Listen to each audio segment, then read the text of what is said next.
Hero ایک ایسا لفظ ہے جو عموماً بہت آسانی سے بول دیا جاتا ہے، لیکن ریاض کے مسمک قلعے میں دھات کی ایک سادہ تختی پر ان 63 شخصیات کے نام درج ہیں مملکت سعودی عرب اپنے وجود کے لیے جن کی بہادری کی مرہون منت ہے۔ اپنے حریف راشدی خاندان کے ہاتھوں 1891 میں ملیدہ کی جنگ میں شکست کے بعد السعود کو ریاض سے باہر کر دیا گیا اور انہیں 11 برس کی جلا وطنی کا سامنا کرنا پڑا۔ میں ہوں جاسرہ علی اور آپ سن رہے ہیں Urdu news pod cost.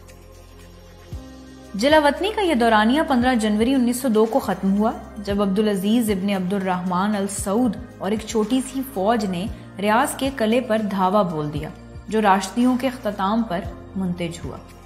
Abdul Aziz اور ان کے رضاکار اس جلا وطنی کو ختم کرنے کے لیے ستمبر 1901 کے آخر میں کویت سے روانہ ہوئے۔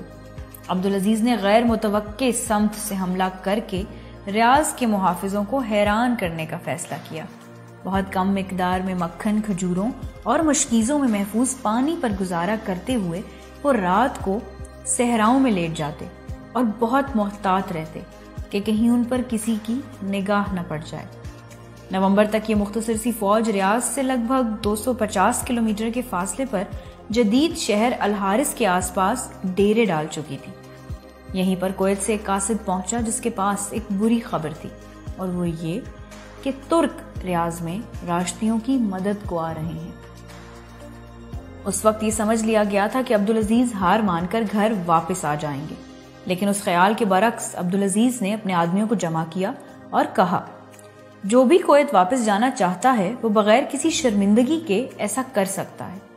جہاں تک عبدالعزیز کا تعلق تھا تو انہوں نے کہا کہ وہ ریاض کے دروازے پر ہی موت کو گلے لگانا پسند کریں گے، اور جو لوگ اس خیال سے متفق ہیں انہیں اپنے ساتھ شامل ہونے پر خوش آمدید۔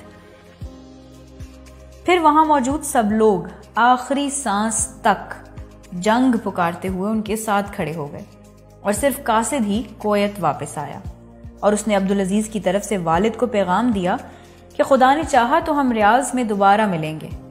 جب ریاض سے مسافت صرف 7 دن کی رہ گئی تو عبدالعزیز نے رمضان کے آخر کی تاریک راتوں میں اپنی پارٹی کی آمد کا وقت مقرر کیا، اور جب شہر کے محافظ عید الفطر کی تقریبات کے بعد دیر سے سوئے ہوئے تھے، عبدالعزیز کی قیادت میں یہ پارٹی غروب آفتاب کے وقت خاموشی سے آگے بڑھی، شہر کی دیواروں پر چڑھ گئی، اور اس نے مسمک قلعے کے دروازوں کے سامنے ایک گھر میں پوزیشن سنبھال لی جس کی دیواروں کے پیچھے راشدی گورنر اجلان محو خواب تھا۔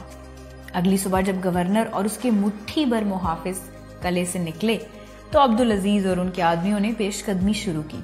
اس کے بعد کیا ہوا اس کے متعلق مختلف کہانیاں ہیں، لیکن ان میں سے زیادہ تر ایک ڈرامائی داستان پر متفق ہیں جو کچھ یوں ہے۔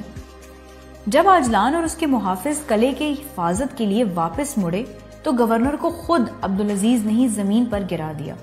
جب مستقبل کے بادشاہ یعنی عبدالعزیز گورنر اجلان کے ساتھ گتھم گتھا تھے تو عبدالعزیز کی جان ان کے کزن عبداللہ ابن جلوی ابن ترکی السعود نے بچائی۔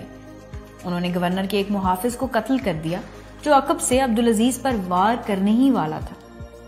جب فصیلوں میں موجود محافظوں نے فائرنگ شروع کی تو عبدالعزیز کے ایک اور چچا زاد فہد ابن جلوی ابن ترکی السعود کی طرف سے پھینکا گیا ایک نیزہ اجلان کے قریب سے گزرتا ہوا دروازے کی لکڑی میں جا کر پیوست ہو گیا۔ آج بھی وہاں اس نیزے کی نوک کا نشان دیکھا جا سکتا ہے۔ اس موقع سے فائدہ اٹھاتے ہوئے زخمی اجلان چھوٹے دروازے سے قلعے کے اندر جانے میں تو کامیاب ہو گیا، لیکن عبداللہ نے اس کے پیچھے گھس کر اسے وہیں ڈھیر کر ڈالا۔ اب یہ مارکا تمام ہو چکا تھا۔ مسمک قلعے کی چوکی نے ہتھیار ڈال دیے، اور اسی دن ریاض کے ہزاروں شہری عبدالعزیز سے بیعت کرنے کے لیے جمع ہوئے۔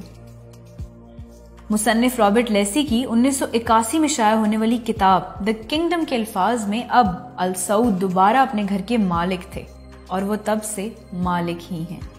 عبدالعزیز کے ساتھ ریاض جانے والے تمام 63 آدمی تاریخ میں امر ہو گئے، اور ان سب نے ہیرو کا خطاب حاصل کیا۔ مسمک قلعے پر دھاوا بولنے والوں میں عبدالعزیز کے اپنے خاندان کے 10 افراد شامل تھے، جن میں سے سب نے اس دن السعود کی بحالی میں اہم کردار ادا کیا۔